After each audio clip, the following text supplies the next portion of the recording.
Hello friends, ఎలా ఉన్నారు? ఒక్కసారి ఊహించుకోండి, మన తాతల ఆస్తి, మన ఇంటి గౌరవం ఎవరో విదేశాలకు తీసుకెళ్లిపోయి 300 సంవత్సరాల తర్వాత మళ్ళీ మన చేతుల్లో పెడితే ఎలా ఉంటుంది? ఎంత ఎమోషన్ వస్తుంది? ఇప్పుడు అదే ఫీలింగ్ మొత్తం భారతదేశానికి వచ్చింది. సోషల్ మీడియా మొత్తం ఇదే న్యూస్. చాలా మందికి అయితే మళ్ళీ యుగానికి ఒక్కటి సినిమా అయితే గుర్తుకొస్తుంది. 1000 సంవత్సరాల క్రితం చోళ రాజులు తయారు చేసిన అసలు రాగి శాసనాలు యూరప్ లోని నెదర్లాండ్స్ నుంచి ఇప్పుడు తిరిగి మన భారతదేశానికి వచ్చాయి. మన దేశంలో చాలా మందికి ఒక డౌట్ ఉంది, మన ఇండియా అప్పట్లో నిజంగా అంత గొప్ప దేశమా అని. ఫ్రెండ్స్, ఈ రోజు తిరిగి వచ్చిన ఆ రాగి పలకలు చూస్తే అది మాటల్లో చెప్పే హిస్టరీ కాదు, అది మన భారతదేశ చరిత్రను చాటి చెప్పే సాక్ష్యం. 1000 ఏళ్ల క్రితమే మన దగ్గర ఇంటర్నేషనల్ ట్రేడ్ ఉంది, సముద్రయాన శక్తి ఉంది, ప్రపంచాన్ని షేక్ చేసే అడ్మినిస్ట్రేషన్ ఉంది, ఇంకా రికార్డు సిస్టమ్ కూడా ఉంది. చోళులు అంటే కేవలం తమిళనాడు రాజులు కాదు బాస్, అదొక బ్రాండ్. ఇప్పుడు అమెరికాని ప్రపంచం మొత్తం ఎలా సూపర్ పవర్ లా చూస్తుందో, అప్పట్లో సముద్రాల మీద చోళులే సూపర్ పవర్. రాజేంద్ర చోళుడు అనే రాజు నౌకలతో 1000 కిలోమీటర్లు వెళ్లి సౌత్ ఈస్ట్ ఏషియా దేశాల వరకు తన జెండాను ఎగరవేశాడు. ఇప్పుడు మనం పాస్పోర్ట్ కోసం ఎలా క్యూలో నిలబడుతున్నాం బాస్, కానీ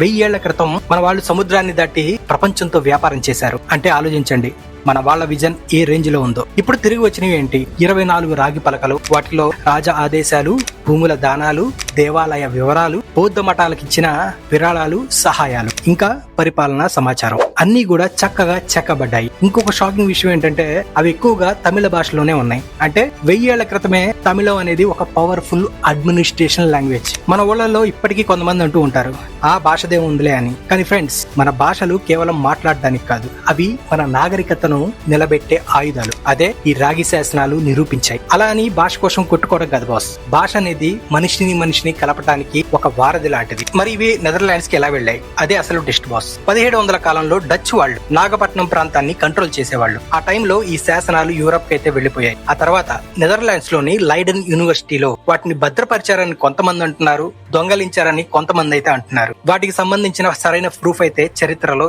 ఎక్కడా లేదు. మన చరిత్ర మన నేల నుంచి కొన్ని వేల కిలోమీటర్ల దూరంలో ఉండిపోయింది, కానీ ఇండియా మాత్రం వదిలేదు బాస్. 2012 నుంచి భారతదేశం ఈ శాసనాలని తిరిగి తెచ్చేందుకు ప్రయత్నిస్తూనే ఉంది. ఎందుకంటే ఇవి కేవలం ఒక పాత రాగి కాదు, ఇది మన ఐడెంటిటీ. ఇప్పుడు ప్రధాని నరేంద్ర మోదీ గారు నెదర్లాండ్స్ పర్యటనలో ఆ శాసనాలని అధికారికంగా భారత్ కు తిరిగి తీసుకొచ్చారు. ఆ సమయంలో మోదీ గారు చెప్పిన ఒకే ఒక్క మాట, ఇది ప్రతి ఒక్క భారతీయుడి గర్వకారణం అని. అవును ఫ్రెండ్స్, ఎందుకంటే విదేశాల్లో ఉన్న మన చరిత్ర మళ్ళీ మన నేలపై అడుగు పెడితే ఆ ఫీలింగే వేరబ్బా. సొసైటీలో చాలా మంది అపోహ ఏంటంటే ఇండియా ఒక పేద దేశం, మన దగ్గర టెక్నాలజీ లేదు అని చాలా మంది మాట్లాడుకుంటూ ఉంటారు. కానీ ఈ రాగి పలకలు ఏం చెప్తున్నాయంటే 1000 సంవత్సరాల క్రితమే మన దగ్గర డాక్యుమెంటేషన్ ఉంది, అంతర్జాతీయ సంబంధాలు ఉన్నాయి, సముద్రం మీద పట్టుంది, కల్చరల్ పవర్ ఉంది. అంటే మన చరిత్రని మనమే సరిగ్గా చదవటం లేదా లేక చెప్పటం లేదో ఆలోచించాల్సిన ప్రశ్న ఇది.